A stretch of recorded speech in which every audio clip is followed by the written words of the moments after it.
Hello and thank you for joining us today. I'm Jurnee Taylor and here are the top stories we're following for you now at noon.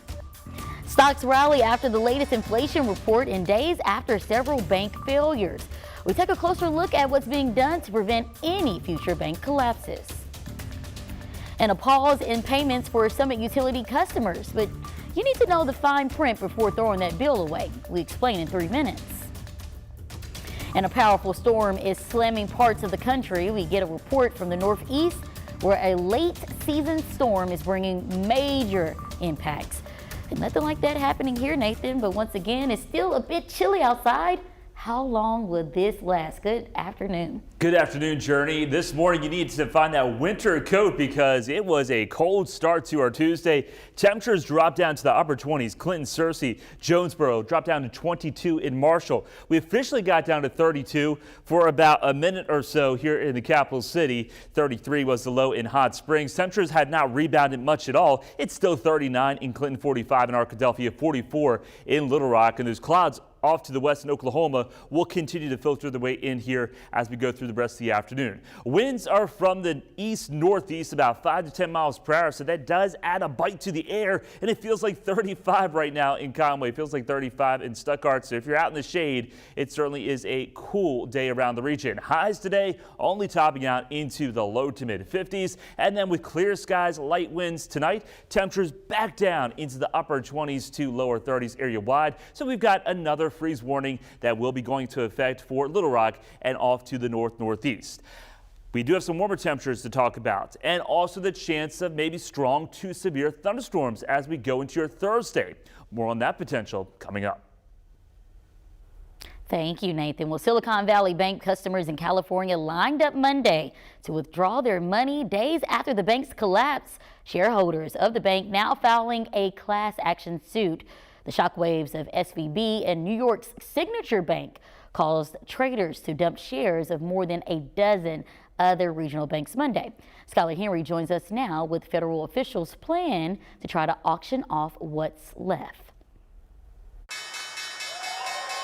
The stock market held steady Tuesday morning. The Dow Jones opened higher as jitters caused by the failure of two major banks seems to be easing.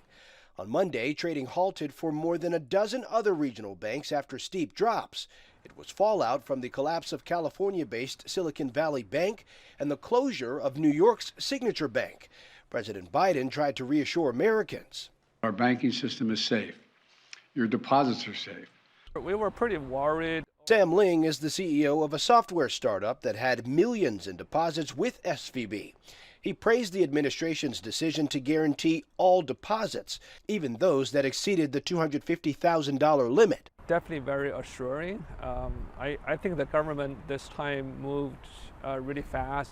President Biden said he intends to ask Congress and regulators to strengthen the rules for banks to help stave off future failures. No bank holds enough cash that when all the depositors want their money back simultaneously, they don't have it.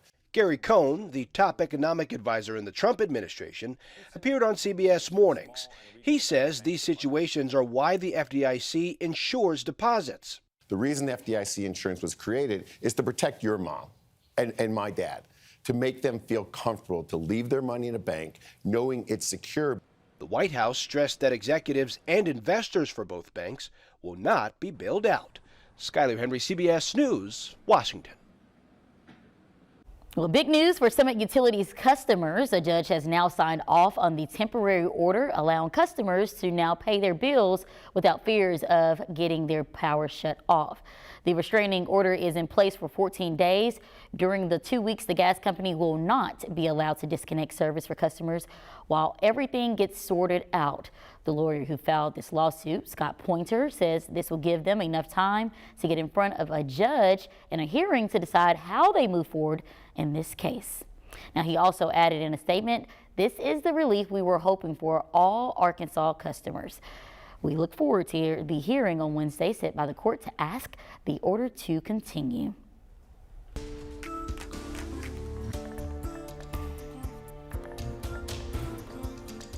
Now we turn to the Arkansas State Capitol, where the so-called transgender bathroom bill is one step closer to being signed into law. House Bill 1156 has been met with plenty of pushback from students and parents. It would make public and charter schools set rules for bathroom usage and overnight trips based on a student's gender at birth. It passed in the Senate yesterday, but it's headed back to the House to resolve an amendment. The bill's lead sponsor, State Representative Mary Bentley of Perryville, previously told us she stands by her bill, while Democrats argue it bullies transgender children.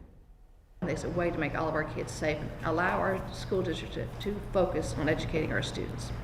The LGBTQ community is at higher risk, not because of their orientation or identity, but because of bullying and stigmatization and laws like these. So this bill will put more kids at risk. The ACLU of Arkansas condemned the bill on Twitter and said it puts trans youth in harm's way. The bill could reach the governor's desk by the end of this week. And we have an update this afternoon to a story we've been following since last summer. The governor is signing a bill into law in hopes of making sure no more Arkansas officers die in police training. Last July, Jonesboro police officer Vincent Parks left for training at a state police training complex. Parks died after collapsing during training. Since that day, his wife, Christina, has been pushing for this change for months.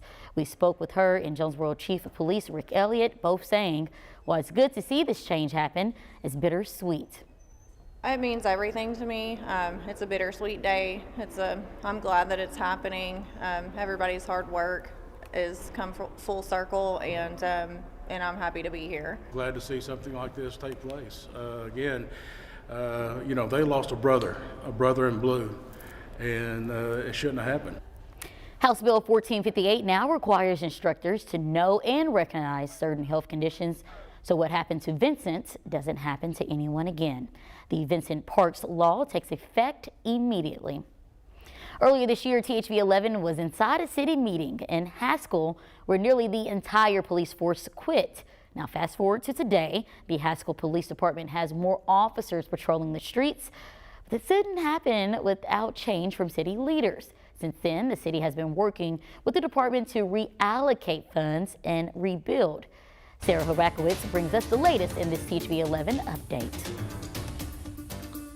You might remember that video of nearly the entire Haskell police force walking out of a city hall meeting and quitting. That was back in January. In the weeks since, the city's been working with the department to reallocate funds and rebuild. Come out. Y'all can find somebody else to patrol the city. When a handful of officers quit that night, they wanted things like better pay, more staffing, and new vehicles. Something Police Chief Brad Hicks says the city is now delivering. Got a raise. We went from $34,750 a year to $42,200 for entry-level officers. Once we're fully staffed, we'll have actually 10 employees as opposed to the previous 8. And while these changes come after the walkout, Police Chief Hicks said it wasn't the motivation for them. Well before the incident on January 9th, and they were taking everything into consideration. I think it was just a good effort on all parts to come to an agreement. Hicks says Haskell PD staff is now back up to 5 out of the expanded 10 police officer slots, but they're not the only department heavily working to recruit. Of course, recruiting in general has been kind of tough for the law enforcement profession. Jonathan Tolentino with Little Rock Police says recruiting was one of the reasons they recently upped their salaries. Departments around us have been raising their salaries, and it's just, you have to raise your salary to make a living, And so thankfully we were able to raise our salary as well. Already seeing an impact. We have seen some new hires apply as well, and we've seen a lot of what we call pre-certified officers applying as well. Pre-certified officers coming from other departments. And across the river, North Little Rock Police are seeing a similar increase in interest, telling us in a statement that it's, quote, probably the highest it has been in the past year and a half. So, advertising their own higher salary, Haskell's working to keep up. I think the raise will give us a better employee pool than we've previously had. Reporting in Haskell, Sarah Horbakowitz, THV 11 News. A powerful storm is slamming the northeast right now. We have a report from that part of the country where things are going from bad to worse. Nathan, what are we seeing here? And winter is not giving up on us here in Arkansas. We've had some cold mornings. We will see a warm up, but more cold mornings can be expected going into the weekend. I'll have that forecast and talk about the potential of some severe weather coming up.